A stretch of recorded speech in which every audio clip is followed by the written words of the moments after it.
Bonjour à toi. Donc, j'espère que ça avance, que tu as trouvé les moyens, que tu t'es donné le temps de pouvoir instaurer des bonnes habitudes de vie, que tu commences déjà à en voir la lumière au bout du tunnel, que tu vois déjà des changements. On fait ça pour une bonne cause, donc c'est métamorphoser ta silhouette et aussi transformer ta santé. Alors, c'est pas le temps d'abandonner. Poursuis tes rêves, c'est extrêmement important. Tu peux réussir.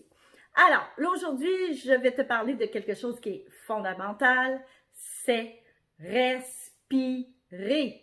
Donc, les gens qui ne respirent pas, ce sont des gens qui vont prendre beaucoup de poids. Premièrement, la respiration, c'est beaucoup associé au stress, à la gestion de nos émotions. La respiration, c'est un des facteurs les plus importants et de plus vital. Alors, quand tu es né, c'est la première chose que tu as fait. Et c'est comme ça qu'on donne la vie et c'est comme ça qu'on enlève la vie. Donc, quand tu vas arrêter de respirer, c'est comme ça que tu vas mourir. Mais si tu ne respires pas bien, tu es en train de mourir à petit feu. Et c'est en train aussi d'enseigner à ton corps que tu es en danger.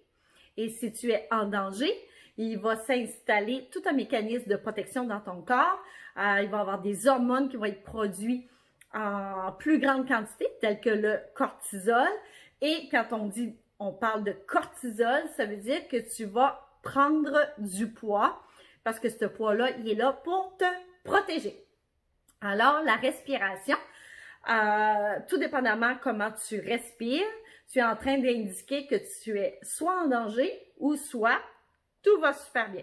Alors, si tu as une respiration très, très courte et que tu ne prends pas le temps de bien inspirer et expirer, OK, quelques minutes par jour, donc 10 bonnes respirations, 10 bonnes inspire et expire, le relâchement. Si tu ne prends pas le temps au moins 3 fois par jour, puis que tu as une respiration excessivement courte, ça envoie tout de suite un signal à ton cœur et ton cœur te dit « OK, il y a un danger. » Parce que s'il y a un danger, qu'est-ce qu'on va faire? On va faire comme, on va être surpris, puis la respiration va être très, très courte. Et ça envoie un signal à ton cœur, un signal au reste du corps qui dit, OK, on se met vite à la défense.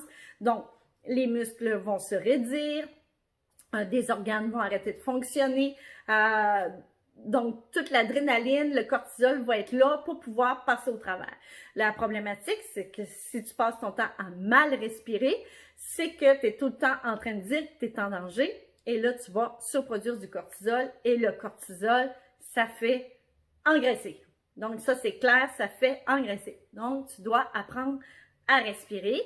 Tu peux aller faire des recherches sur YouTube, tu peux faire des recherches plein de façons de respirer, te mettre à l'exercice physique, à faire du yoga, faire du pilates, juste t'asseoir 3 fois par jour, quelques minutes, juste inspire, expire. Juste en faisant ça, tu vas diminuer ta production de cortisol de 40%. Donc, juste en respirant, tu perds du poids. Et tu vas avoir d'autres aspects sur cette silhouette qui va être très démonstrateur. C'est excellent pour la peau, c'est excellent pour le moral, c'est excellent, mais pour plein de choses. Alors, à partir de maintenant, fais donc ton exercice vital qui est respirer. On se voit à la prochaine capsule vidéo.